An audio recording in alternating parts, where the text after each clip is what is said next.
We've talked a lot about spheres of influence and the various ways the two superpowers tried to protect and expand their sphere. Today we're going to look at the nation-states who chose to not align themselves with either of the superpowers. We're also going to look at the attempts of groups within the Soviet sphere of influence to break away from the empire. Geography plays a role in foreign relations. Obviously, you're going to have more interactions with the countries you're close to. We saw the impact of geography in the Cuban Missile Crisis in the last lesson. During the Cold War, both sides saw the nations in areas like Africa as prime territory to expand their sphere of influence. But in 1972, both the US and USSR signed the Strategic Arms Limitation Treaty, or SALT, which was mostly about nuclear arms, but also included a clause that agreed to leave the newly independent nations alone. Bismarck once said that treaties between nations are often ignored in the name of national interest, and that's exactly what happened with SALT. The US continued to try and expand their sphere of influence in the Americas, while the Soviets focused a lot of attention on Africa.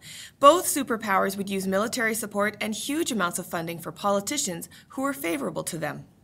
Both the Americans and Soviets had political and military alliances, like NATO and the WARSAW Pact, as well as economic organizations to strengthen their power, like the Marshall Plan. Remember, we talked about that one way back in the first video. The USSR had COMCON. It's sort of like NAFTA, but it really just gave all the economic advantages to the USSR. The nation-states that were gaining independence didn't want to go from just one type of colonization to another by being stuck in a sphere of influence. So in 1955, many of these nation-states met at the Bandung Conference to agree that they would support each other in not wanting to align with either superpower. Nehru famously said, "If we have to stand alone, we will. We don't agree with the communist teachings. We don't agree with the anti-communist teachings, because they're both based on wrong principles." This is actually how we got that term third world nations. That's because those of us in the American sphere of influence called ourselves the first world. Any nations in the Soviet bloc were referred to as the second world, and anyone else is the third world, and that usually meant poorer countries. That's why the use of the term third world no longer applies, because the Soviet bloc has collapsed, and how do you have a third world if you no longer have a second? Now let's shift our focus a bit and look at a few case studies of nation-states within the Soviet bloc, or at least near it, and their attempts to achieve liberation from the control of Moscow. We're going to divert for a second and talk about Yugoslavia. The people of Yugoslavia under the command of Marshal Tito didn't need Soviet help to push the Nazis out of their country in World War II, so that made it difficult for Stalin to claim he should be allowed to influence the rulers of Yugoslavia. Marshal Tito was not under the thumb of Stalin's control like so many other Eastern European nations were. He did establish a communist government in Yugoslavia, but was able to have relationships with both the East and the West. Stalin doesn't like this because he worries that could weaken the communist bloc. But Yugoslavia stands up to his attempts to isolate them, and they remain a strong nation without having to obey the dictates of the Soviet Union. Other Soviet satellite states are aware of this independence, and it inspires the following events. Now, Stalin did have more power over many Eastern European nations, for example, Hungary. When Khrushchev came to power in 1956, he enacts a policy of de-Stalinization, basically saying that Stalin's ways were too harsh. He announces the idea of peaceful coexistence with the West. Khrushchev also allows various nations within the communist bloc some freedoms in how they want to run their country. Because of these reforms, many people believe that Khrushchev can solve all of the problems in the communist bloc, and nationalism increases in the satellite states. Poland tests this early on when labor groups go on strike, and Khrushchev tells the government to deal with it however they see fit, in part because he knew he needed to keep Poland happy because it was an important buffer state.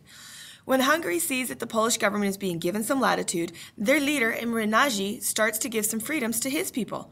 Soviet leaders watch this carefully, but don't get involved until Nagy announces he wants to leave the Warsaw Pact. That's one step too far, because the Warsaw Pact can't look weak to NATO allies. The Soviets demand the government take greater control over the country, and the citizens begin to protest. One way they protested was to remove the communist symbol from the flag. Soon, the Soviet tanks roll into the city square and soldiers fire on the people. It's estimated that more than 20,000 people were killed, more were in prison for various offenses, mostly as political prisoners, and tens of thousands immigrate to liberal nations like Canada. Millions of dollars in damage was done to homes and businesses, and Nagy is arrested and executed on charges of treason. Decades later, he was exonerated, which means he was found not guilty. What those of us in the West took from this experience was that the Soviet bloc was held together by force, not by ideological cooperation. This monument was set up in Ohio to commemorate the bravery of those who stood up to the Soviet troops. I especially like the quote from President Kennedy.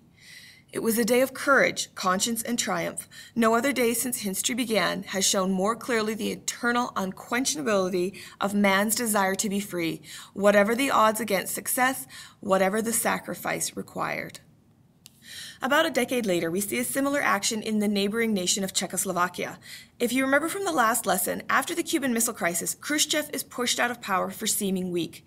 His replacement, Brezhnev, is not going to make the same mistake. He returns to some of those hard-line styles of Stalin as a way to protect his position. In 1968, the people of Czechoslovakia were celebrating the freedoms that their leader, Alexander Dubček, had introduced, including things like the acceptance of opposition parties, more freedom of speech and of the press, and freedoms to travel.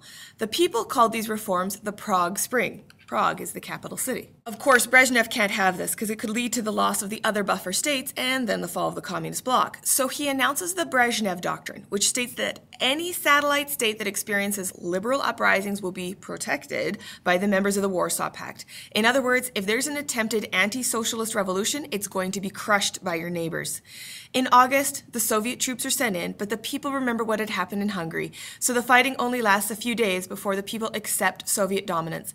Again, the Warsaw Pact is being held together by force. This cartoon was created during the conflict and was pasted around the city. It shows the Soviets as liberators at the end of World War II and oppressors in 1968. In 1980, we see strikes occurring again in Poland. The prices of food were going up quickly because the government could no longer afford to subsidize it. The strikes began in various areas, but the shipyard workers came to lead what was known as the Solidarity Movement, with Lech Walesa leading the way. The people in the West held their breath as they waited for a repeat of Hungary or Czechoslovakia, but it didn't happen, maybe because the Soviets were too busy fighting a war in Afghanistan. Instead, the Soviets tell the Polish government to deal with it. But the government has a tough time enforcing those communist ideas because the Catholic Church is now led by a Polish pope who's decrying the oppression caused by communism. In addition, the Americans are encouraging the people of Poland to demand more liberalism. In the end, the Polish government gives in to many of the demands of the strikers, and we see this event as the first crack in the dam for the communist bloc. Citizens throughout the satellite states saw that continued protests could in fact work. With the leadership of Gorbachev and his ideas of glasnost and perestroika, these protests turn into revolutions and eventually see the collapse of the Soviet Union and her communist bloc. Lech Walesa and Alexander Dubček eventually become leaders again in their country.